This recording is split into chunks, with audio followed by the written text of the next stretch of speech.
అతని ప్రేమతో దేవుని దాసుని స్వాగతం చేసుకుంటున్నాము. చేరి వస్తున్న అందరికీ ప్రేమ వందనాలు. దేవుని దాసులు మనకి వాక్యం బోధించనే ఉన్నారు. బ్రదర్ డేవిడ్ గారు, మనం దేవుని ప్రార్థన పూర్వకంగా దేవుని సొల్ల కనిపెడతాము. సమయాన్ని నష్టపరుచుకోకుండా దేవుని దాసులు డైరెక్ట్గా వాక్యంలోకి వెళ్తాం. ఈరోజు వాటికి మన టైం ఇవ్వట్లేదు. దేవుని దాసులు దేవుడిచ్చే ఆత్మ ప్రేరేపణలో మనకందరికీ మేలుకరంగా బోధిస్తారని ఆహ్వానిస్తున్నాం. Over to brother David. వందనాలు అంకుల్. ప్రభు యేసుక్రీస్తు నామమున ఈ సాయంకాలం ఈ విధంగా చేరువచ్చిన మీ అందరికీ నా యొక్క హృదయపూర్వకమైన వందనాలు. చాలా నెలల నుంచి ఏర్పాటు చేయ యొక్క క్లాసెస్ మరి పెద్దలు జాకబ్ అంకుల్ గారు, ఆయనతో పాటు ఉన్న బ్రదర్స్ అందరూ కలిసి క్రమంగా నడిపిస్తున్నారు. అనేక మంది దీవెన పొందుతున్నారని నేను నమ్ముతున్నాను. మరి ఈ నెల ఈ 4 సెషన్స్ నాకు కూడా అవకాశం ఇచ్చినందుకు మరొకసారి అంకుల్ గారికి, వారితో ఉన్న ప్రియులందరికీ హృదయపూర్వక వందనాలు. ఈ దినం మన యొక్క అంశం ఓల్డ్ టెస్టమెంట్ సర్వే. 39 బుక్స్ ఏ విధంగా మనం అర్థం చేసుకుంటాం, ఒక విహంగంగా మనం చూడబోతున్నాం. సో ఈ 39 బుక్స్ ఒకదానికొకటి ఏ విధంగా కోరిలేట్ చేయబడినాయి అనేది మనం ధ్యానం చేస్తాం.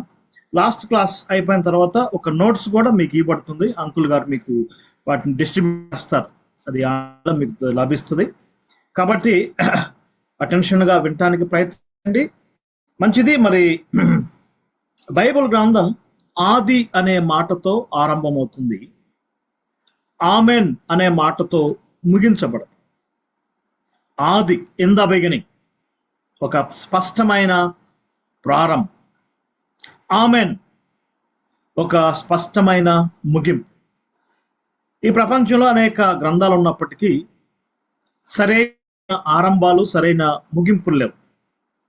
ఒక 6 months క్రితం మా కాలనీలో ఒక సోదరులు నాకు వచ్చి ఇచ్చారు, మీరు ఇది చదవాలి సార్, మీరు చదివితే చాలా బాగుంటుంది అని చెప్పేసి ఆయన ఇంటికి తీసుకొచ్చి ఇచ్చాడు. ఓపెన్ చేసే కానీ చాలా కన్ఫ్యూజన్గా ఉంది. కానీ బైబిల్కి అలా లేదు. ఆది, ఆమెన్. అంతేకాదు, దేవుడు అనే మాటతో అవుతుంది, దేవుడు అనే మాటతో ముగించబడుతుంది, లేకపోతే యేసు అనే మాటతో పడుతుంది. ఆది యందు దేవుడు అని ఆరంభమైంది, ఆఖరి మాట మనం చూస్తే ప్రభు అయిన యేసుతో ముగించబడింది. So begin God, ending also God. మూడవదిగా మొదటి అధ్యాయములో ఆశీర్వాదం, దేవుడు వారిని ఆశీర్వదించాడు. ఫస్ట్ పేజీలోనే ఆశీర్వాదం కనపడుతుంది. లాస్ట్ పేజ్ ప్రభువైన యేసు కృప పరిశుద్ధులకు తోడైండును, కృపతో ముగించబడుతుంది. ఇది బైబిల్కి ఉన్న ఆరంభాలు, ముగింపులు మనం చూస్తున్నాం. అంతేకాకుండా ఓల్డ్ టెస్టమెంట్ దేవునితో ముగించబడింది. మలాకి గ్రంథం 4వ అధ్యాయం 6వ వచనం చూస్తే, నేను వచ్చి దేశమును శపిస్తాను. Old Testament ends with curse. దేవునితో ఆరంభించింది కానీ కర్సతో ముగించబడుతుంది. అదేవిధంగా న్యూ టెస్టమెంట్ కూడా ఒకసారి మనం చూస్తే, ప్రార్థన మత్తయి సువార్త అధ్యాయం 1వ వచనం ప్రభు అయిన యేసుతో ఆరంభమవుతుంది, ప్రభు వారితో ముగించబడుతుంది. ఎందుకు ఇలా చెప్తున్నానంటే, 2 నిబంధనలు, పాత నిబంధన, క్రొత్త నిబంధన. ఎందుకు అలా చెప్పారు? బైబిల్లో 2 నిబంధనలు ఉన్నాయంటే కాదు, చాలా నిబంధనలు ఉన్నాయి.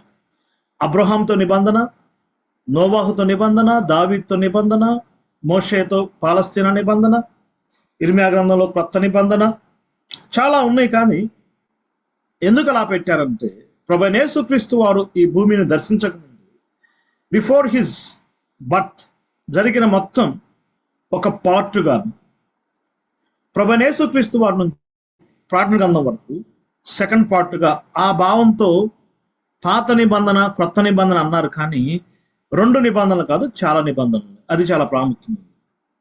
ఆది కాండం నుంచి మలాకి వరకు దాదాపుగా 3600 సంవత్సరాల చరిత్రను తెలియజేస్తుంది. 3600 years నియర్లీ. ఒకవేళ మీరు మలాకి గ్రంథం చివర చూస్తే ఒక వైట్ పేజీ మీకు కనపడుతుంది, ఒక ఖాళీ పేజీ కనపడుతుంది. దాన్ని మౌనకాలం అన్నారు, సైలెంట్ పీరియడ్. ఏం లేదు, ఏం మాటలు లేవు. ఓల్డ్ టెస్టమెంట్, న్యూ టెస్టమెంట్ మధ్య ఒక గ్యాప్ వచ్చింది. జస్ట్ దాన్ని 400 ఇయర్స్ కవర్ అవుతుంది. సో మొత్తంగా జెనసిస్ టు మాథ్యూ 4000 ఇయర్స్. ఇది చాలా ప్రాముఖ్యమైన అంశం. ఆదాము నుంచి యేసు ప్రభు వారి వరకు దాదాపుగా 4000 ఇయర్స్. సో ఈ 4000 ఇయర్స్ ఏం జరిగింది అనేది old testament survey from Adam to Christ. జనరల్గా బైబిల్ 3 భాషల్లో రాయబడింది. పాత నిబంధన హెబ్రీ భాష, క్రొత్త నిబంధన గ్రీకు భాష, దానియేలు గ్రంథం, ఇర్మియా గ్రంథంలో అక్కడక్కడ ఖల్దీల భాషలో కొద్దిగా రాయబడింది. రక్తమే 3 లాంగ్వేజెస్లో రాయబడింది. మిగిలిన గ్రంథాలు భాషకే పరిమితమైనవి. ఖురాన్ అరబిక్, 5వ గ్రంథాలు సాంస్క్రిట్, ఒకే భాషకి. కానీ బైబిల్ 3 భాషలు. అంతేకాదు 3 కాంటినెంట్స్, 3 కాంటినెంట్స్ కవర్ అవుతున్నాయి: ఆసియా, ఆఫ్రికా, ఐరోపా. మిగిలిన గ్రంథాలు ఒకే కాంటినెంట్కి. భాషలు వేరు, దేశాలు వేరు, వ్యక్తులు వేరు.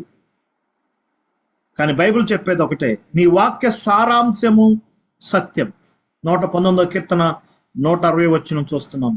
ఎవరు రాసినా, ఎంతమంది రాసినా, ఎక్కడ రాసినా, ద ఎసెన్స్ ఈజ్ ట్రూత్. నీ వాక్య సారాంశము సత్యం. అందుకే దీనికి సత్యవాక్యం అనే పేరు మనం చూస్తున్నాం. అప్పుడు పౌలు తిమోతికి ఒక మంచి సలహా ఇచ్చాడు. అదేంటంటే, లేఖనాలని డివైడ్ చేసుకో, సత్యవాక్యములు సరిగా విభజించడం నేర్చుకోమన్నాడు. సో మనం ఈ సర్వేలో ఏం చేయబోతున్నాం అంటే, ఓల్డ్ టెస్టమెంట్ 39 బుక్స్ని, అందులో ఉన్న హిస్టరీ 9 పార్ట్స్గా మనం స్టడీ చేయబోతున్నాం. ఇవి 1 or 2 పార్ట్స్ మనం స్టడీ చేస్తాం. మొత్తానికి 4 సెషన్స్లో ఈ 39 బుక్స్ మనం కవర్ చేస్తాం. Old testament 9 parts, new testament 3 parts. మొత్తం బిబ్లికల్ హిస్టరీ 12 పార్ట్స్గా మనం డివైడ్ చేయొచ్చు. అయితే మన అంశం ఓల్డ్ టెస్టమెంట్ కాబట్టి ఎలా దీన్ని మనం ఆరంభించాలి అనేది మనం చూస్తున్నాం. First writer Job, last writer John. Job to John. కొంత ఏమన్నారంటే, యోబు గ్రంథం కూడా మోషేనే రాశాడు అంటారు. అట్లయితే 1500 to 1600 ఇయర్స్ గ్యాప్. లేదు, యోబు గ్రంథం జోబే అంటే 1800 దాకా అవుతుంది. ఏమైనా ఒక 2000 ఇయర్స్ లోపు రాయబడి. అది చాలా ప్రాముఖ్యమైన అంశం. కారణం 11 అధ్యాయాలు 2000 ఇయర్స్ హిస్టరీ కవర్ చేస్తాయి. ఆ just 11 chapters, 8 pages, back to back 4 pages, just 2000 years. ఈ కాలంలో యాడమ్ టు అబ్రహాం బైబిల్ రాయబడలేదు. దేవుడు ఎవరిని రాయటాన్ని అనుమతించలేదు. అసలు రాయటం అనేది తెలియదు. మేబీ ఆ 2000 ఇయర్స్ వాక్యం రాయబడలేదు. మరి ఎప్పుడు రాయబడింది? From Abraham to Christ. Abraham నుంచి యేసుక్రీస్తు వరకు 2000 ఇయర్స్. మొత్తం ఈ బైబిల్ అంతా అబ్రహాము నుంచి ప్రభువైన యేసుక్రీస్తు శిష్యులు వారు జీవించిన ఈ మొత్తం కాలంలో బైబిల్ రాయబడింది. అది చాలా ప్రాముఖ్యమైన అంశం. ఇవి చాలా పడతాయి. సో ఆదాము నుంచి అబ్రహాముకి 2000 సంవత్సరాలు. అప్పుడు ఎలాంటి లేఖనాలు రాయబడలేదు. హేబేలుకి లేఖనాలు తెలియదు, హానోక్కి లేఖనాలు తెలియదు, నోవాకి లేఖనాలు తెలియదు. ఇక అబ్రహాం నుంచి యేసుక్రీస్తు వరకు 2000 ఇయర్స్. అబ్రహాము తర్వాత నుంచే లేఖనాలు రాయబడినట్లుగా మనం చూస్తున్నాం. సో ఓల్డ్ టెస్టమెంట్ మనం 9 పార్ట్స్ అన్నాం. So first part Genesis 1 to 11. దీన్ని ప్రాథమిక దశ అన్నారు, ఫౌండేషనల్ స్టేజ్. అది ఫస్ట్ పార్ట్. రెండవ పార్ట్ ఆదికాండం 12 నుండి ఆదికాండం 50 వరకు, పేట్రియార్కల్ స్టేజ్, పితరుల యుగం ఆర్ పితరుల కాలం. అట్లయితే జెనసిస్ అనే ఒక పుస్తకం 2 గొప్ప డివిజన్స్ మనం చూస్తాం. 2 గొప్ప divisions: Genesis 1 to 11 foundational stage, Genesis 12 to 50 patriarchal stage. ఆశ్చర్యం ఏంటంటే జెనసిస్ ఈ 50 చాప్టర్స్ 2350 సంవత్సరాల చరిత్రను తెలియజేస్తాను. మళ్ళీ రిపీట్ చేస్తాను. జస్ట్ 50 అధ్యాయాలు 2350 సంవత్సరాలు. చాలా ఆశ్చర్యంగా ఉంటుందండి. మానవ చరిత్ర ఆదాము నుంచి ఇప్పటి వరకు 6000 years దాదాపుగా అనుకుంటే, అందులో 1/3 ఆది కాండంలోనే జరిగిపోయింది. చాలా ఆశ్చర్యం. మోర్ దాన్ 1/3 హ్యూమన్ హిస్టరీ జెనసిస్లో జరిగిపోయింది. అలా కాకుండా biblical history from Adam to John, writer revelation రాసిన ఆఖరి రచయిత యోహాన్ గారు, ఈ 4000 years హిస్టరీలో హాఫ్ కంటే ఎక్కువగా జెనసిస్లో గడిచిపోయింది. More than 2000 years. సో ఆది కాండం వెరీ వెరీ ఇంపార్టెంట్ బుక్. దీన్ని భక్తులు ఏమన్నారంటే seed plot of the Bible, పుస్తక భాండాగారం, నారుమడి లాంటిది. మనందరం పల్లెటూరు నుంచి వచ్చినాం, పొలాలు తెలుసు మనకి. 1 ఎకరం పొలం ఉంటే ఎకరంలో నారు నాటరు. ఎక్కడో 1 సెంటులో విత్తనాలు పోసి నారు అయిన తర్వాతే అవి పొలమంతా నాటుతారు. అదేవిధంగా ఆది కాండంలో ఉన్న సత్యాలే బైబిల్ అంతా వ్యాపించినాయి. నాకు తెలిసి 2 or 3 బుక్స్లో మినహా, ఉదాహరణకి యోహాన్ రాసిన 2వ పత్రిక, యోహాన్ రాసిన 3వ పత్రిక, ఆ 2 తప్ప దాదాపుగా న్యూ టెస్టిమెంట్లో ప్రతి పుస్తకంలో జెనసిస్ గురించి రాయబడి. అది చాలా ఆశ్చర్యం. ఆదాం ఆది కాండంలో, నోవాహ్ ఆది కాండంలో, అబ్రహాం ఆది కాండంలో, హానో. కాబట్టి జెనసిస్ ఈజ్ వెరీ ఇంపార్టెంట్. మనం ఎన్నిసార్లు చదివితే అన్నిసార్లు లేఖనాలు, దేవుని యొక్క ప్రణాళిక మనకి బాగా అర్థమవుతుంది. సో ఈరోజు సెషన్ మనం జెనసిస్ మీద క్లుప్తంగా చూడబోతున్నాం. కానీ ఎప్పుడైనా సరే బైబిల్ మనం చదవాలి అంటే అన్నిటికంటే ముందుగా చదవాల్సింది ఎఫెసియన్స్ 1-3. ఎఫెసి పత్రిక మొదటి 3 అధ్యాయాలు మనం ముందుగా చదివి ఉండాలి. ఎందుకు అంటే జగత్తు పునాది వేయబడక మునిపే ఏం జరిగిందో అనేది ఆ 3 అధ్యాయాల్లో చెప్పండి. ఆది కాండం ఆదితో ఆరంభమవుతుంది. ఆదికి ముందు ఏముంది, ఆదికి ముందు దేవుని యొక్క ప్రణాళిక ఏంటి, అపోస్తలులైన పౌలుకి ఏ విధంగా దేవుడు బయలుపరిచాడు, ఒక మిస్టరీగా ఏ విధంగా చెప్పాడని ఆ 3 chapters ముందు అవగాహన కలిగి ఉండాలి. అందులో ఒక మాట రాయబడి ఉంటుంది మొదటి అధ్యాయంలో, సమస్త కార్యములు జరిగించుచున్నాడు. టోటల్ గాడ్స్ డీలింగ్స్, దేవుని యొక్క కౌన్సిల్, ఆయనకు ఒక ప్రోగ్రామ్, ఒక ప్రాజెక్ట్ ఉంది. ఆ ప్రణాళికబద్ధంగా ఆయన పనిచేస్తూ వస్తున్నాడు, ఇప్పుడు కూడా చేస్తున్నాడు. ఈ 2006 ఈ రోజు కూడా ఆ ప్రోగ్రాంలో భాగమే. ఆ ప్లాన్ అనుగుణంగా ఆయన సృష్టిని చేశాడు. దానికి సంబంధించిన విషయాలు మనం చూస్తున్నాం. చూడండి ఒకసారి జెనసిస్ చాప్టర్ 1, బైబిల్లో చాలా ప్రత్యేకమైన చాప్టర్. 31 verses ఉన్నాయి. కానీ దేవుడు అనే మాట ఎన్నిసార్లు వచ్చిందో ఒకసారి స్టడీ చేయండి. వెర్సెస్ కంటే ఎక్కువ సార్లు దేవుడు అనే మాట మనం చూస్తాం. ఇన్ ద బిగినింగ్ గాడ్, ఆది అందు దేవుడు.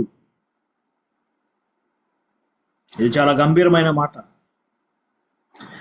లేఖనాలు మనం ఎలా చదవాలి అంటే ప్రతి ఒక్కటి జరిగింది అని విశ్వాసంతో జరగాలి, చదవాలి, అప్పుడే అర్థమవుతుంది.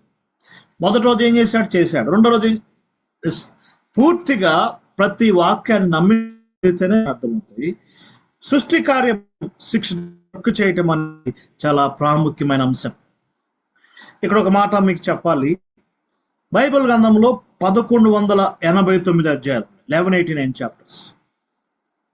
అందులో ఓన్లీ 1 chapter ఫర్ క్రియేషన్, సృష్టి కొరకు దేవుడు కేటాయించాడు. చాలా ఆశ్చర్యంగా ఉంటుందండి. నేను ఆ యొక్క చాప్టర్ చదివినప్పుడు నిజంగా ఆశ్చర్యపోతాను. సృష్టి ఎంత బ్రహ్మాండమైంది. Geographic channel, National Geographic channel, Discovery channel, వాటిలో చూడండి డిఫరెంట్ సౌండ్స్, డిఫరెంట్ సైట్స్, ఎన్ని రకాల స్పీసీస్ ఉన్నాయి. ఎంత గొప్ప ప్లానెట్ ఇది. ఇంత గొప్ప విశ్వాన్ని జస్ట్ ఒక్క చాప్టర్లో దేవుడు ముగించేశాడు. ఒకవేళ దేవుడు చెప్పాలి అనుకుంటే థౌజండ్స్ ఆఫ్ 1000 పేజెస్ అయ్యాయి, కానీ జస్ట్ చాప్టర్. ఎందుకంటే God is not interested in the creation, God is interested in men and women. ఇక చాప్టర్ 2 నుంచి మొత్తం ఎంటైర్లీ మెన్ అండ్ ఉమెన్ గురించి రాయబడింది. దేవుని యొక్క ఇంట్రెస్ట్ ఏమో మెన్ అండ్ ఉమెన్. మానవుడి యొక్క ఇంట్రెస్ట్ ఏంటంటే నాట్ క్రియేటర్ బట్ క్రియేషన్. ఎంత రివర్స్ అయిపోయిందో మనం చూస్తున్నాం. సో ఈ ఫస్ట్ చాప్టర్ మానవుడిని ఏ విధంగా దేవుడు నిర్మించాడు అనే దానికి చాలా ప్రాముఖ్యమైనది. చాప్టర్లో 7 times మంచిది మంచిది మంచిది అని పలికాడు. కానీ లాస్ట్ టైంకి వచ్చేసరికి చూడండి ఒకసారి, అది చాలా మంచిది, ఇట్ ఈస్ వెరీ గుడ్ అని. 7 times మంచిది అన్నాడు, కానీ లాస్ట్ మాత్రం చాలా మంచిది అన్నాడు. ఎందుకంటే ఆయన ఏది చేసినా అది చాలా మంచిది, it is very good. Starting పేజీలోనే దేవుని యొక్క ట్రినిటీ, త్రిత్వం యొక్క ప్రింట్ ఇవ్వబడింది, ద మార్క్స్ ఆఫ్ ట్రినిటీ. ఇలా చూడండి, మరి ఆది అందు టైం, భూమి మ్యాటర్, ఆకాశములు స్పేస్, 3 ఉన్నాయి, మ్యాటర్ అండ్ స్పేస్. జనరల్గా ఆది అందు ఆకాశములు, భూమి, హెవెన్స్ అండ్ ఎర్త్. జనరల్గా ఫస్ట్ హెవెన్స్ దెన్ ఎర్త్. అయితే ఆది టైంకి 3 ఉన్నాయి, పాస్ట్ ప్రజెంట్ ఫ్యూచర్.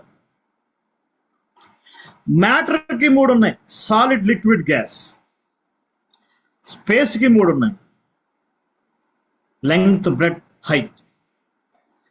ఆ యొక్క ప్రింట్, దేవుడు, వాక్కు, ఆత్మ, ద ప్రింట్ ఆఫ్ ట్రినిటీ. ఇది అర్థం కాకపోతే బైబిల్ అర్థం కాదు. బైబిల్ క్లోజింగ్ కూడా ఈ ముగ్గురు మనకు కనపడతారు. ఒకసారి చూడండి, ప్రకటన గ్రంథం 22వ అధ్యాయంలో దేవుడు వానికి తెగుళ్ళు కలగజేస్తాడు. దేవుడు, గాడ్ ద ఫాదర్. చాప్టర్ 22 చూడండి, 22 దేవుడు అనే మాట మనకు కనపడదు. దేవుడు 18వ వచనం, దేవుడు వానికి తెగుళ్ళు కలగజేస్తాడు. దేవుడు.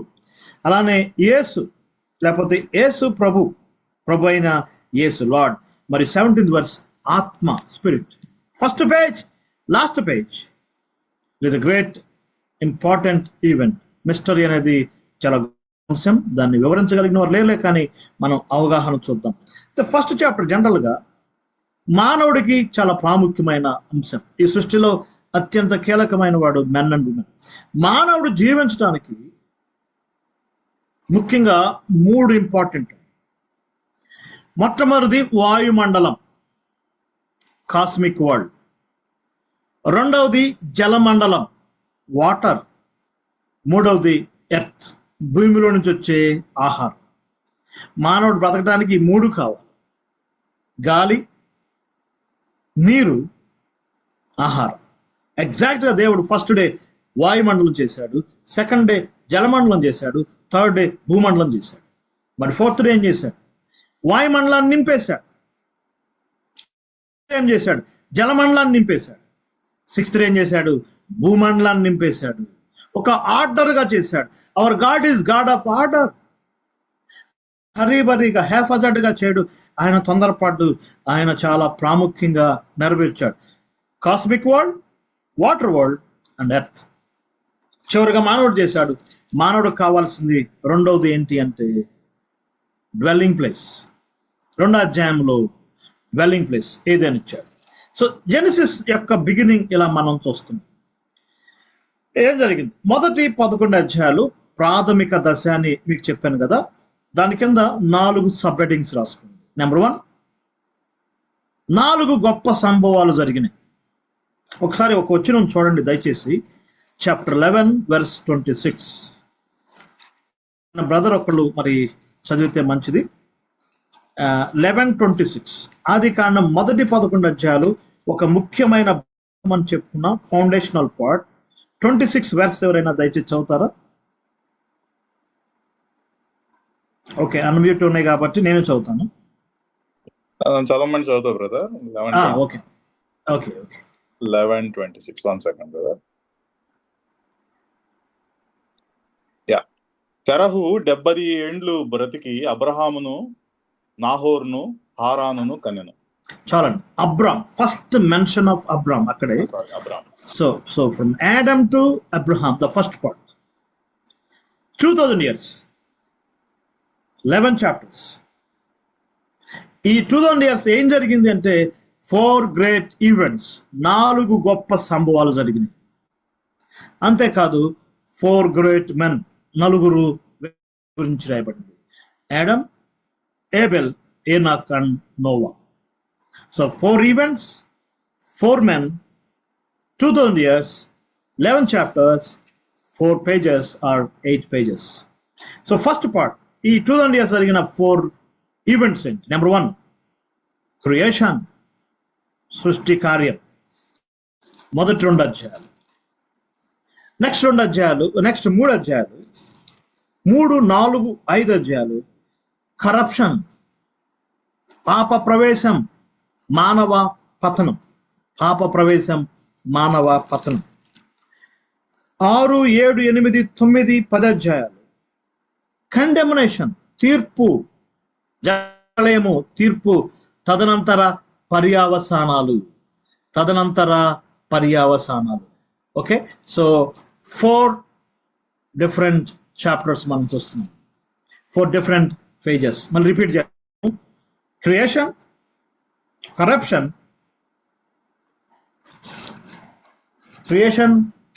Corruption, condemnation and confusion. 11th chapter, confusion.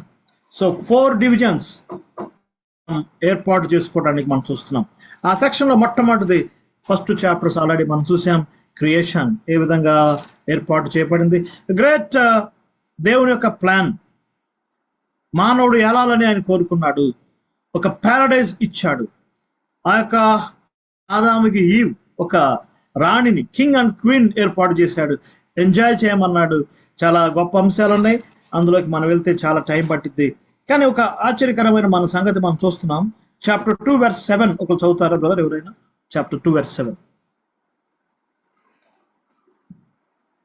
నేను చదువుతాను. చదవనా?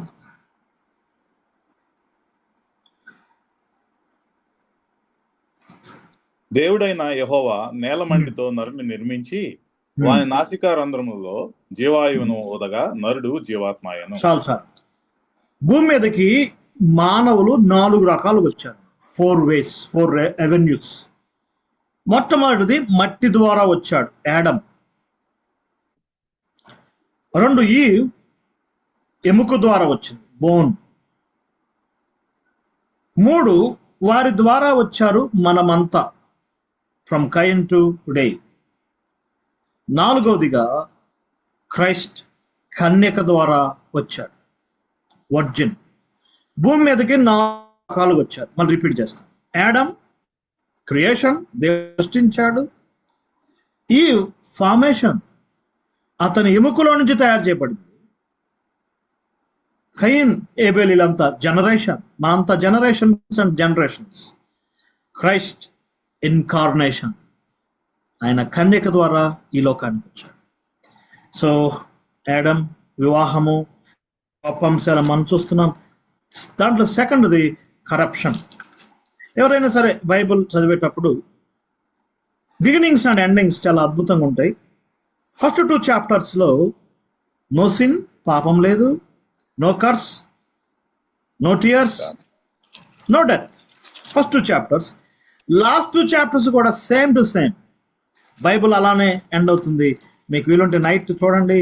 రెవల్యూషన్ 21, 22 chapters, సేమ్. No tears, no curse, no death, no darkness. So first 2 chapters and last 2 chapters. ఇక total drama Genesis 3 to revelation 20. Genesis 3 ఏం జరుగుతుందో మనకు తెలుసు. థర్డ్ మ్యాన్ ఎంటర్ అయ్యాడు, ఆ యొక్క సాటాన్ ఎంటర్ అవటం. సాతాను 4 సందర్భాల్లో డైరెక్ట్ గా మనకి కనపడతాడు. ఇక్కడ ఏదెన్లో, జోబ్ విషయంలో, అలానే దావీదు జనాభా లెక్కించే విషయంలో, తర్వాత జకర్యా గ్రంథంలో, యెహోషువ విషయంలో 4 డిఫరెంట్ ప్లేసెస్ లో డైరెక్ట్ గా మనకు కనపడతాడు. అవి కూడా మీరు స్టడీ చేయండి. కరప్షన్ ఏం జరిగింది? దేవుడు ఒక పరీక్ష పెట్టాడు, ఆ పరీక్షలో ఫెయిల్ అయ్యాడు. మనం అలా చూడాలి. ఇక తర్వాత పండెందుకు పెట్టాడని చాలా అంశాలు ఉన్నాయి, కానీ వాటి జోలికి మనం వెళ్ళవలసిన అవసరము లేదు. ఫస్ట్ ది క్రియేషన్, రెండవది కరప్షన్. సో దాని ఫలితంగా ఏం జరిగింది? దేవుడు మరి ఈవుకి వారికి వాగ్దానం చేయటం, 2 లైన్స్ ఏర్పాటు చేయటం, 4వ అధ్యాయము 5వ అధ్యాయం 2 సీడ్స్ వస్తున్నాయి. ఈ రెండింటికి చాలా పోలికలు ఉంటాయి, చక్కగా చదవండి. 4వ అధ్యాయంలో కయ్యి సంతానం ఉంటుంది, 5వ అధ్యాయం దేవుని కుమారుడైన ఆదాము వంశావళి ఉంటుంది. ఈ రెండింటి మధ్య చాలా డిఫరెన్సెస్ ఉంటుంది, వాటిని స్టడీ చేయండి. సో ఏం జరుగుతుంది? 3వ అధ్యాయము దేవునికి మానవునికి మధ్య జరిగిన పాపము, 4వ అధ్యాయము మానవుడికి మధ్య జరిగిన పాపము, 5వ అధ్యాయము పాపము విస్తరించింది, 6వ అధ్యాయము పాపము విస్తరిస్తున్నట్టుగా మనం చూస్తున్నాం. కాబట్టి మళ్ళీ రిపీట్ చేస్తాను. 4వ అధ్యాయం మనకు తెలుసు, first brothers in the Bible.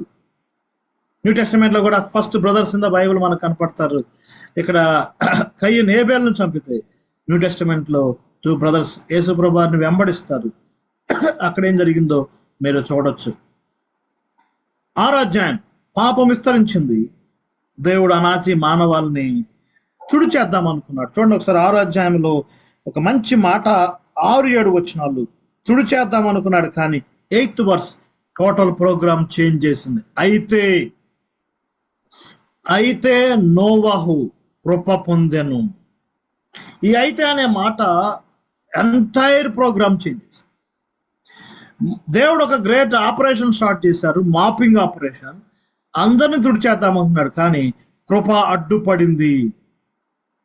ఇలాంటి మాటలు న్యూ టెస్టమెంట్ లో కూడా మనకు కనపడతాయి. దయచేసి చూద్దాం ఒక 4-5 వెర్సెస్, జస్ట్ ఊరికి అప్లికేషన్ గా.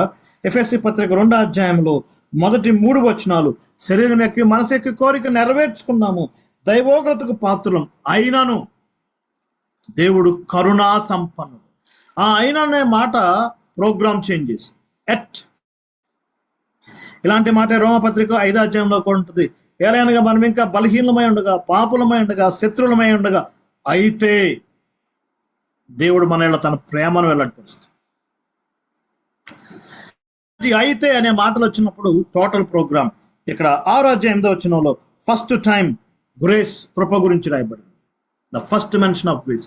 అయితే నోవాహు కృప పొందాడు. ఎప్పుడు పొందాడు కృప? పాపం విస్తరించింది, కృప ప్రత్యక్షమైంది.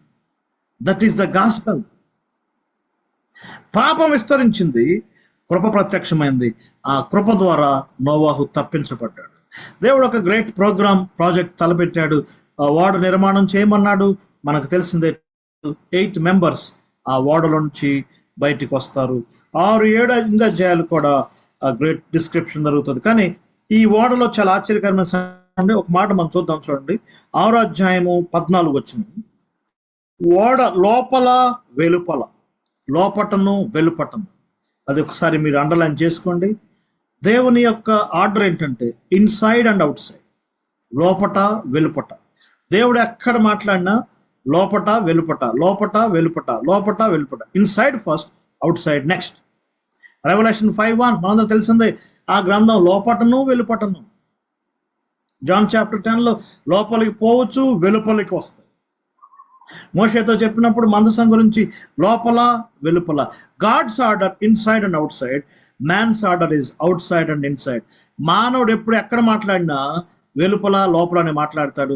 అవి కొన్ని వచ్చినా చెక్ చేయండి. అపోస్తలుడైన పౌలు అంటాడు, వెలుపట పోరాటాలు, లోపట భయాలు. Man's order is different, God's order. మొత్తానికి ఓడ కట్టబడటం. ఈ ఓడ అరారాతు పర్వతం మీద ఆగటం ఒక ప్రత్యేకమైన అంశం. హిమాలయ పర్వతాల మీద ఆగలేదు, అరారాతు పర్వతం. ఇది సదరన్ టర్కీ దేశంలో ఉంది. మీరు మ్యాప్ తీసి చూస్తే మధ్యధరా సముద్రానికి దగ్గరగా ఉంటుంది. ఆ యొక్క స్పెషాలిటీ ఏంటి అంటే 3 కాంటినెంట్స్ వెళ్ళటానికి రూట్ ఉంది. ఒక సైడ్ యూరోప్ వెళ్ళటానికి, ఒక సైడ్ ఆసియా వెళ్ళటానికి, ఒక సైడ్ సముద్రం మీదుగా ఆఫ్రికా వెళ్ళటానికి, 3 కాంటినెంట్స్ కలపటానికి ఓల్డెన్ డేస్లో అరరాతు పర్వతం కీలకమైంది. అందుకే దేవుడు తన యొక్క అనాదిగాన సంకల్పంలో అరరాతు పర్వతం మీద నోవాహు ఓడను ఆపటం అనేది ఆయన యొక్క గ్రాండ్ ప్రోగ్రామ్కి, ప్రాజెక్ట్కి ముఖ్యమైనది. ఏం జరిగింది? 9వ అధ్యాయంలో మీరు ఫలించండి, అభివృద్ధి పొందండి, మీరు ఫలించండి, అభివృద్ధి పొందండి అన్నాడు. ఒక చిన్న డిఫరెన్స్ మనం చూడబోతున్నాం, దయచేసి చూడండి. మొదటి అధ్యాయంలో ఆదామావుల గురించి చెప్పినప్పుడు ఏమన్నాడంటే, మీరు ఫలించండి, అభివృద్ధి పొందండి, లోపరుచుకోండి, ఏలండి. ఇక్కడ 9వ అధ్యాయంలో ఫలించండి, అభివృద్ధి పొందండి, లోపరుచుకోండి, ఏలండి కట్ చేశాడు. ఎందుకు కట్ చేశాడు? ఆదాము పిలిస్తే వచ్చింది, ఆదాము ఎలుగుబండి పిలిస్తే వచ్చింది, లోపరుచుకున్నాడు. అది before fall. After fall man last the dignity, దాన్ని పోగొట్టుకున్నాడు. కాబట్టి ఫలించండి, అభివృద్ధి పొందండి. 9th చాప్టర్లో చాలా కీలకమైన అంశాలు జరిగినాయి. ఇక దేవుడు ఏం చేయాలన్నా raw material only 3 sons and 3 daughters-in-laws. నోవాహు వారికి ఇంకెవరు జన్మించలేదు, ముగ్గురే. 8 members న్యూ గ్రౌండ్ వారు ల్యాండ్ అయ్యారు. ఇది చాలా ఆశ్చర్యకరమైన సంగతి. ఈ జలప్రళయం ముందు ఏనాక్ కొనిపోబడ్డాడు, చర్చ్ ర్యాప్చర్ గుర్తుగా ఉంది. జలప్రళయంలో నోవాహు ఓడలో నోవాహు కుటుంబం ప్రిజర్వ్ చేయబడినట్టుగా రేపు శ్రమల కాలంలో ఇశ్రాయేలు ప్రజలు, దేవుడు వారిని దాస్తాడు, వారిని కాపాడుతాడు. వారు న్యూ గ్రౌండ్ మీదకి దిగినట్టుగానే మిలీనియం, ఒక న్యూ ప్రోగ్రామ్ స్టార్ట్ అవుతుంది. ఇవన్నీ బిబ్లికల్ ప్రిన్సిపల్స్. సో 9th చాప్టర్లో ఏం జరిగింది? ముగ్గురు కుమారుడు. పెద్ద కుమారుడు యాపేతు, కుమారుడు షేము, మూడో కుమారుడు హాము. కన్ఫ్యూజ్ పడకూడదు. కొంతమంది షేము పెద్దోడు అంటారు. వాళ్ళకున్న మోరల్ ఆర్డర్ను బట్టి షేము రాయబడింది, కానీ జనరల్గా షేము 2వ కుమారుడు. స్టడీ చేస్తే మీకు అర్థమైంది. ఆది కాండంలో 2nd సన్నే దేవుడు ఎలక్ట్ చేసుకున్నాడు. 2nd son Abel 2nd son, Shem 2nd son, Isaac 2nd son, Jacob 2nd son, మనిషి Ephraim 2nd son. Why 2nd? God is interested in the 2nd birth. 2వ జన్మ ఆయనకి ముఖ్యం, 2వ జన్మ ఆయనకి ఇంపార్టెంట్. కాబట్టి God is interested in the 2nd birth. కాబట్టి షేము 2nd సన్. ఏం జరిగిందో తెలుసు, షేముకి బ్లెస్సింగ్ ఇవ్వబడింది. అరరాతు పర్వతం మీద ఆపటం ఉద్దేశం ఏంటి అంటే, ఈ ముగ్గురు సంతానం 3 కాంటినెంట్స్ స్ప్రెడ్ అవ్వాలి. యాపేతు సంతానం యూరప్, హాము సంతానం ఆఫ్రికా, షేము సంతానం ఆసియా. అంటే యాపేతు సంతానం అంతా ఐరోపా వెళ్ళిందని కాదు, జనరల్గా ఐరోపా. షేము సంతానం అంతా ఆసియా వెళ్ళిందని కాదు, జనరల్గా ఆసియా వెళ్ళారు. హాము సంతానం అంతా ఆఫ్రికా వెళ్ళారు కాదు, జనరల్గా. ఆ 3 గుర్తుపెట్టుకో. ఎలా చెప్పగలం? 10వ అధ్యాయంలో ఉన్న ఆ యొక్క లిస్ట్ చాలా very very important. Old testament times nations ఏర్పడటానికి 70 నేమ్స్ ఉన్నాయి. ఒకసారి జస్ట్ మీ బైబిల్లో పక్కనే సైడ్ లైన్ రాసుకోండి. యాపేతు సంతానంలో 14 పేర్లు రాయబడ్డాయి, హాము సంతానంలో 30 పేర్లు రాయబడ్డాయి, షేము సంతానంలో 26 నేమ్స్ రాయబడ్డాయి. మళ్ళీ రిపీట్ చేస్తాను. యాపేతు సంతానంలో 14, హాము సంతానంలో 30, షేము సంతానంలో 26, టోటల్ 70 గ్రేట్ పర్సనాలిటీస్, డిసెండెంట్స్. ఆ 70 పర్సనాలిటీస్తో ఆనాటి ప్రపంచాన్ని దేవుడు నిర్మించాడు. అది క్లుప్తంగా చెప్పాలి అంటే. తర్వాత కొన్ని 100 years తర్వాత 70 ఫ్యామిలీస్ ద్వారా ఒక నేషన్ బిల్డ్ చేశాడు. అది కూడా మనం గమనించాలి. 70 డిసెండెంట్స్, వంశావళులు, వారి యొక్క 70 మందితో ఆనాటి ప్రపంచాన్ని నిర్మించాడు. ఏం జరిగిందో మనందరూ తెలిసిందే కదా. ఇక్కడ మీరు గమనించండి, షేము, హాము, యాపేతు వారికి ఇవ్వబడిన ప్రవచనాలు చాలా కీలకమైనవి. షేమును దేవుడితో అటాచ్ చేశాడు. షేము దేవుడైన యెహోవా స్తుతింపబడునుగాక. షేము దేవుడు. ఫస్ట్ టైం దేవుడు ఒక వ్యక్తితో కలుపుకొని చెప్పాడు. తర్వాత నాహోరు దేవుడు, అబ్రహాము దేవుడు, ఇస్సాకు దేవుడు, యాకోబు దేవుడు, దావీదు దేవుడు, దానియేలు దేవుడు, స్పెసిఫిక్ గా కొంతమంది పేర్లు చెప్పబడ్డాయి.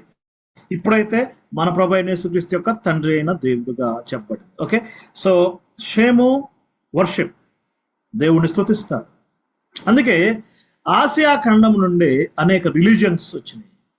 ఏ రిలీజియన్ మీరు తీసుకోండి, ఆసియా ఖండం నుండే వచ్చింది. జనరల్ గా చెప్పాలి అంటే Judaism, Islam, Christianity from Asia. Ham చిన్న కుమారుడు శపించబడ్డాడు. ఇది కూడా చాలా ఆశ్చర్యం, ఎందుకంటే దేవుడు ముగ్గురిని దీవించాడు. షేము, హాము, యాపెతుని దీవించాడు కాబట్టి వారిని ఎవరు శపించలేరు. కాబట్టి ఆప్షన్ ఏంటి? హాము చిన్న కుమారుడు పనిచే ఆఫ్రికన్స్ జనరల్లీ ఫిజికల్లీ వారు వర్క్ మైండెడ్, కష్టపడి పని చేయగలరు. దాసుడుగా ఉంటాం, వర్క్ చేయటం. మనకు తెలుసు హిస్టరీలో ఆఫ్రికన్ కాంటినెంట్ యొక్క పరిస్థితి స్టిల్ టుడే ఎలా ఉందో మనకు తెలుసు.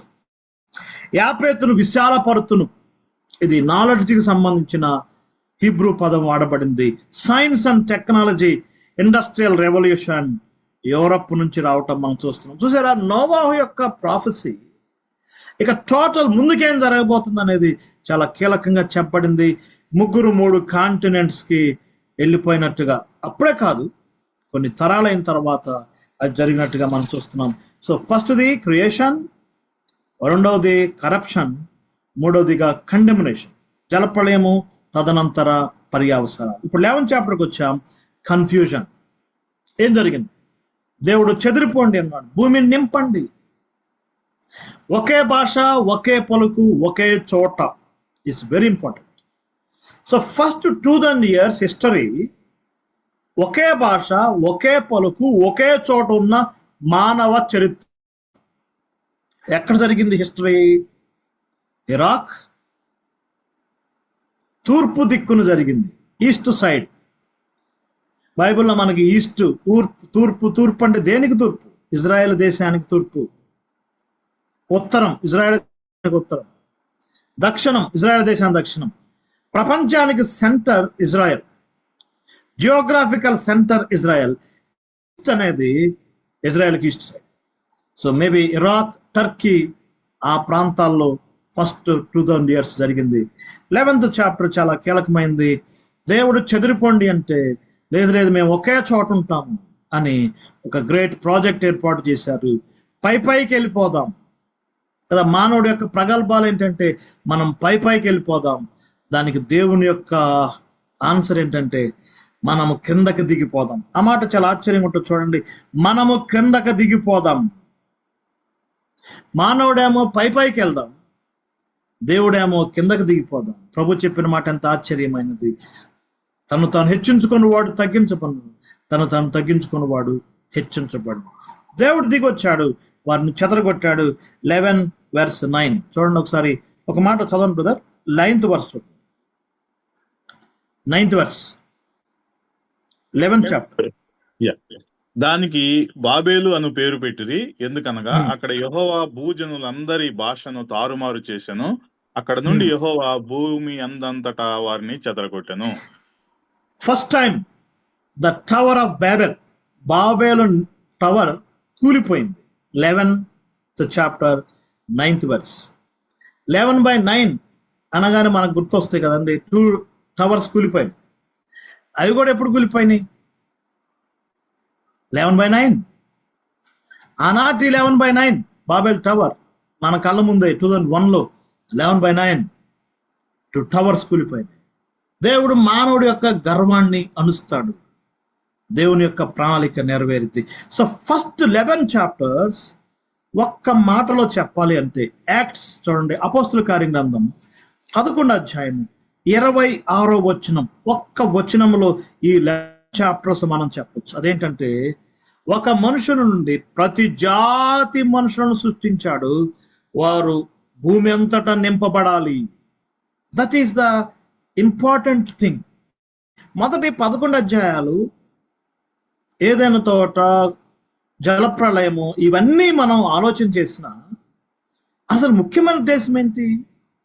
దేవుని ప్రణాళిక జరగాలి అంటే మనుషులు, జాతులు, భాషలు, ప్రపంచం నింపబడాలి. అది ఆయన యొక్క ఉద్దేశం, నింపబడాలి.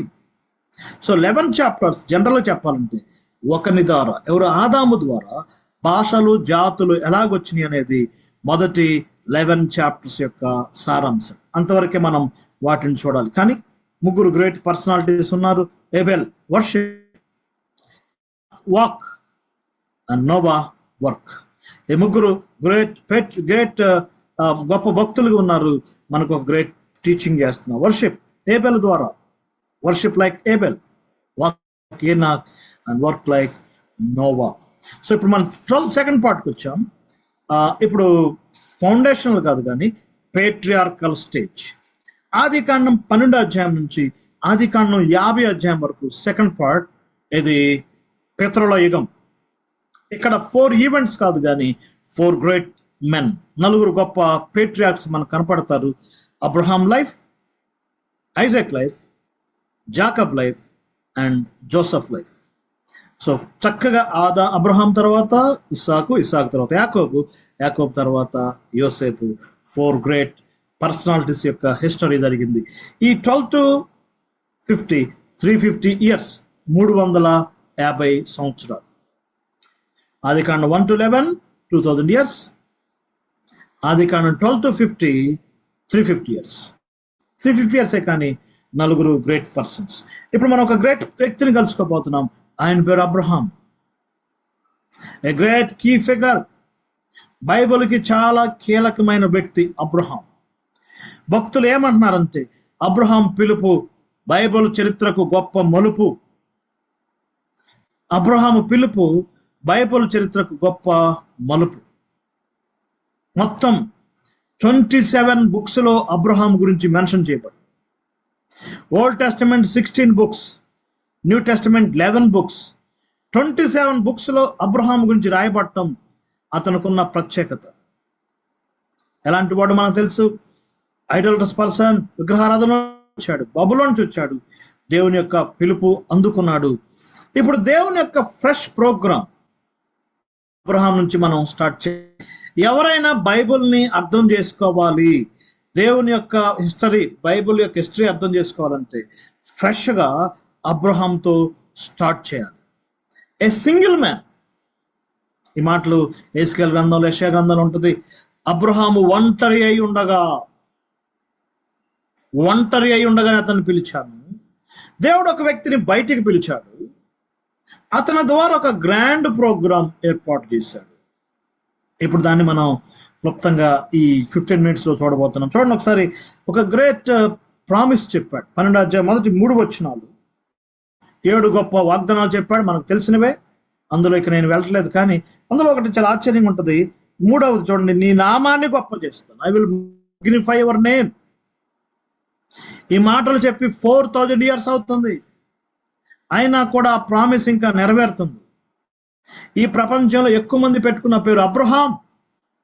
రెడ్డి ఆంధ్ర, తెలంగాణ, కర్ణాటక, చౌదరి కొన్ని ప్లేసెస్లో, వెంకటేశ్వర కొన్ని ప్లేసెస్లో, పటేల్ గుజరాత్, శర్మ ఢిల్లీ. కానీ అబ్రహాం వరల్డ్ వైడ్. ఆస్ట్రేలియాలో అబ్రహాం ఉంటాడు, అలస్కాలో అబ్రహాం ఉంటాడు, ఐర్లాండ్లో అబ్రహాం ఉంటాడు, ఇండియాలో అబ్రహాం ఉంటాడు, ఎటైనా అబ్రహాం ఉంటాడు. మన ఆధార్ కార్డులన్నీ కంప్యూటర్లో ఫిక్స్ చేసి ఎవరి పేరు ఎక్కువ మంది పెట్టుకున్నారంటే ఇమీడియట్ గా అబ్రహాం అని పేరు పడి. That is the magnitude. దేవుని యొక్క ప్రామిస్ యొక్క గొప్పతనం అది. ఇప్పటికి కూడా అబ్రహాం పేరు మాతమవుతుంది. నా మాట విని వస్తే నిన్ను దీవిస్తాను. ఏంటి అబ్రహాంతో దేవుడు చేయాలనుకున్న గ్రాండ్ ప్లాన్ ఏంటి? 3వ వచనం చూడండి, చాలా ఆశ్చర్యంగా ఉంటుంది. భూమి యొక్క సమస్త జనులు ఆశీర్వదించబడాలి. సో మొదటి 11 చాప్టర్స్ ఆదాము నుంచి సమస్త జనులు రావాలి, అది ఫస్ట్ ప్రోగ్రామ్. ఆ సమస్త జనులు ఆశీర్వదించబడాలి, అది సెకండ్ ప్రోగ్రామ్. చూడండి 12వ అధ్యాయం 3వ వచనం. భూమి యొక్క సమస్త జనులు నీదు ఆశీర్వదించబడాలి. ఇదే మాట మరలా రిపీట్ చేస్తాడు 18వ అధ్యాయం 18వ వచనం. చూడండి, నేను చదువుతాను. 18 నీ యందు భూమి యొక్క సమస్త వంశములు ఆశీర్వదించబడతాయి. ఇదే మాట రిపీట్ చేయబడింది 22:18. నీ యందు సమస్త జనులు ఆశీర్వదించబడతాయి. 3 times అబ్రహాము చెప్పాడు. ఇదే మాట మళ్ళీ ఐజాక్ చెప్పాడు 26. నీయందు సమస్త ఆస్వాదించబడతారు. ఇదే మాట మరలా యాకోబుకు చెప్పాడు 28:14, నీయందు సమస్త జనులు ఆస్వాదించబడతారు. 5 times ఒకటే phrase, copy and paste, copy and paste, copy paste. ఈ ప్రపంచంలో ముగ్గురికే ఆ మాట చెప్పాడు. అబ్రహాముకు చెప్పాడు, ఇస్సాకు చెప్పాడు, యాకోబు చెప్పాడు, ఇంకెవరికి చెప్పలేదు. ఏంటి? నీయందు భూమి యొక్క సమస్త వంశములు ఆశ్రయించబడతాయి. ఇదే మాట పేతురు గారు కోట్ చేశాడు. దయచేసి చూడండి, అపోస్తల కార్యం 3:25-26 వచనాల్లో పేటర్ దాన్ని సైట్ చేశాడు. పితరులకు వాగ్దానం చేశాడు, అన్ని జనులు ఆస్వాదించబడతారు. దీన్నే పాల్ గలతీ పత్రిక 3:7-8-9 వచనాలు చెప్పాడు, అన్ని జనులందరూ ఆస్వాదించబడతారు. 7 times, 7 సార్లు ఈ మాట రాయబడింది. కొంచెం దానికి అటెన్షన్ కలిగి ఉండాలి. బైబిల్లో ఏదైనా 7 సార్లు చెప్పాడంటే అది వెరీ ఇంపార్టెంట్. ఒకసారి చెప్పారంటే వాక్యం, 2 సార్లు చెప్పారంటే ఇంపార్టెంట్, 3 సార్లు చెప్తే వెరీ వెరీ ఇంపార్టెంట్, 4 times చెప్తే వెరీ వెరీ వెరీ ఇంపార్టెంట్, మరి 7 times చెప్తే it's great programme, grand programme. దేవుడు మానవాళ్ళని ఆస్వాదించాలనుకున్నాడు. ఎట్లా? 2 phases, 2 రకాలు. ఒకటి భౌతికంగా, ఫిజికలీ, రెండవది స్పిరిచువల్. సమస్త జనులు ఆశీర్వదించబడుదురు అనే దాంట్లో దేవునికి గ్రాండ్ ప్రోగ్రామ్స్. ఒకటి ఫిజికలీ, రెండవదిగా స్పిరిచువల్లీ. ఫిజికల్లీ ఎలా? ఈనాడు అనుభవించే అనేకమైన ఫిజికల్ అంశాలు అబ్రహాము సంతానం ద్వారానే వచ్చిన ఈ లోకానికి. సెల్ ఫోన్స్ మోటరోలా కంపెనీ కనిపెట్టింది, వారి రీసెర్చ్ అండ్ డెవలప్మెంట్ ఇజ్రాయెల్ దేశంలో ఉంది. Facebook, WhatsApp, Twitter, blood groups, medicine, vaccines, nano technology, biotechnology, agriculture, architecture, నీయందు సమస్త జనులు ఆశ్రయించబడతారు. రాకెట్స్ వారి ద్వారానే. ఇక వాళ్ళ ఇన్వెన్షన్స్ చూడండి, చలాచర్యం కలుగుతాయి. ఇదంతా ఫిజికల్గా. ఈనాడు ప్రపంచం ఈ యుద్ధ వాతావరణంలో ఇజ్రాయెల్ యొక్క గొప్పతనం తెలుసుకుంటున్నారు. వారు ప్రపంచానికి ఏమేమి కనిపెట్టారో డిబేట్స్ చేస్తున్నారు, ఛానల్స్ చూస్తున్నాయి. ప్రపంచమంతా ఆశ్రయించబడుతుంది అబ్రహాము సంతానం ఇజ్రాయెల్ ద్వారా. That is the physical thing. రేపు యేసు ప్రభు వారు భూమి మీద పరిపాలన చేసినప్పుడు సమస్త జనులు, ఆ 1000 years రీన్లో ఉండే సమస్త అన్య జనులు ఆశీర్వదించబడతారు. అది త్వరలో జరగబోతుంది. అక్కడ మిసైల్ సౌండ్లు ఉండవు, అంబులెన్స్ సౌండ్లు ఉండవు, రాకెట్ సౌండ్లు ఉండవు, పోలీస్ స్టేషన్లు ఉండవు.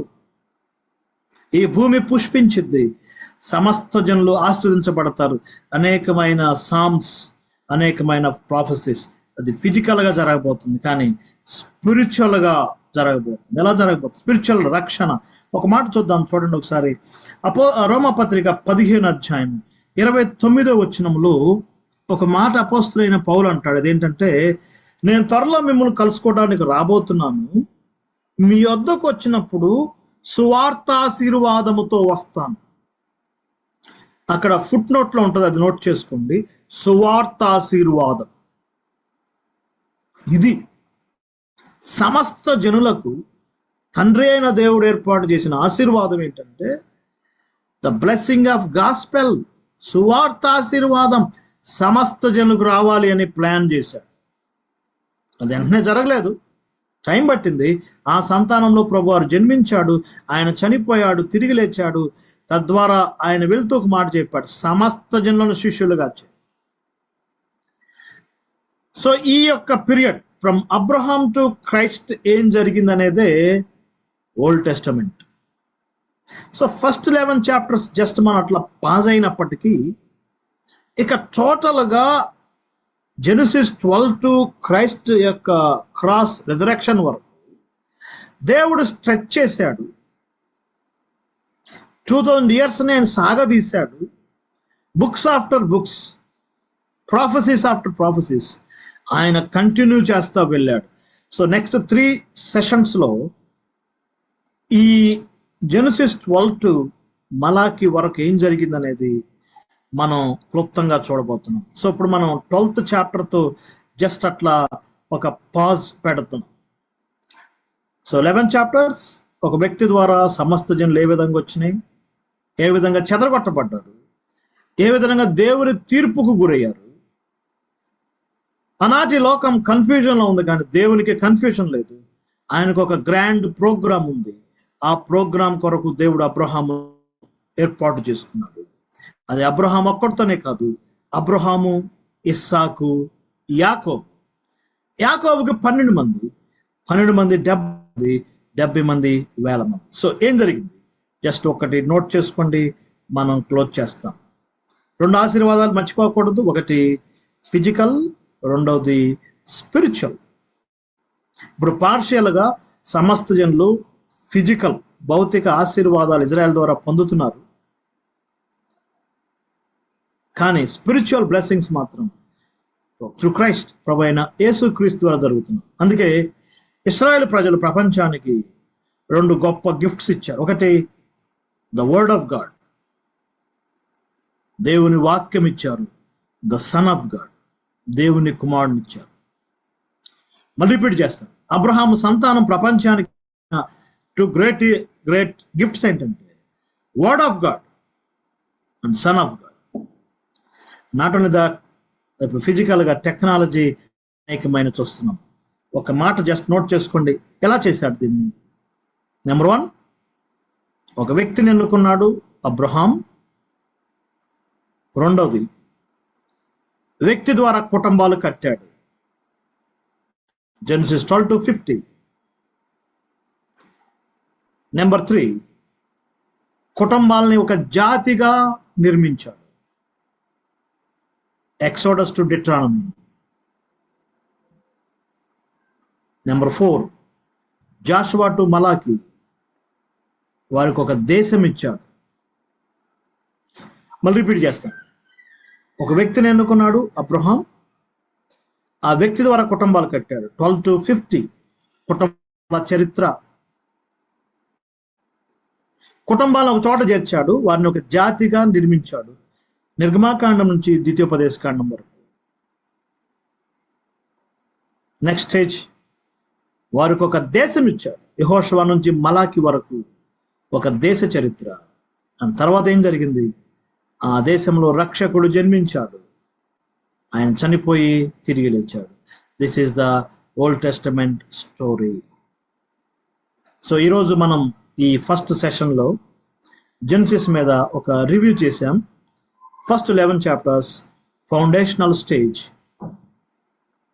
2000 years. Second phase Genesis 12-50 patriarchal stage 350 years for great person Abraham, Isaac, Jacob and Joseph. So next ఏం దేవుని యొక్క ప్రోగ్రామ్ ఎలా ఉంది అని చూడబోతున్నాం. దేవుడి వాక్యాన్ని దీవించిన గాక. నాకు ఇచ్చిన అవకాశాన్ని బట్టి మరొకసారి అంకుల్కి, కో బ్రదర్స్ అందరికీ నా హృదయపూర్వకమైన వందనాలు. అందరికీ వందనాలండి.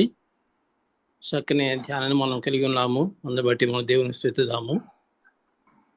డేవిడ్ గారు మన మధ్యకు వచ్చి, అనగా పాల్ గాంధీ గారి యొక్క కుమారుడు డేవిడ్, వారు మన మధ్యకు వచ్చి చక్కని సందేశం మనకి ఇచ్చారని బట్టి దేవుని స్తుతిస్తున్నాము. ప్రత్యేకంగా ఈ దినము ఓల్డ్ టెస్టిమెంట్ యొక్క ప్రాముఖ్యత, సృష్టి క్రమం, అందులో ఒక మాట కొంచెం మనకి అర్థం కాదు, కానీ 2వ రోజు మంచిదనే మాట మనకు కనిపించలేదు, కానీ చివరి వచ్చిన మాత్రం దేవుడు చేసిన యావత్తు చాలా మంచిది ఉంది కాబట్టి ఆయన చేసిన కూడా అదంతే, కాబట్టి అందులో మనకు ఈ మాట కలిసి వస్తుంది. సో మరి 2వ రోజు ఎందుకో దేవుడు ఆ మాట రాయలేదు, బట్ చివరి వచనంలో దేవుడు చేసిన యావత్తు చాలా మంచిగా ఉండేనంటే అర్థం అంటే 2వ దినం కూడా వచ్చింది. సో కాబట్టి దేవుని యొక్క కార్యాలు మంచిగా ఉంటాయి. పాత నిబంధనే కానీ క్రొత్త నిబంధనే కానీ ఏది నిబంధనలైనా ఆ దేవుని క్రమాన్ని మనకు జ్ఞాపకం చేసుకుని మనం దేవుని ఇస్తాము. వాక్యం ఇచ్చిన దేవుని దాసులు డేవిడ్ గారికి మరొకసారి మన వందనాలు.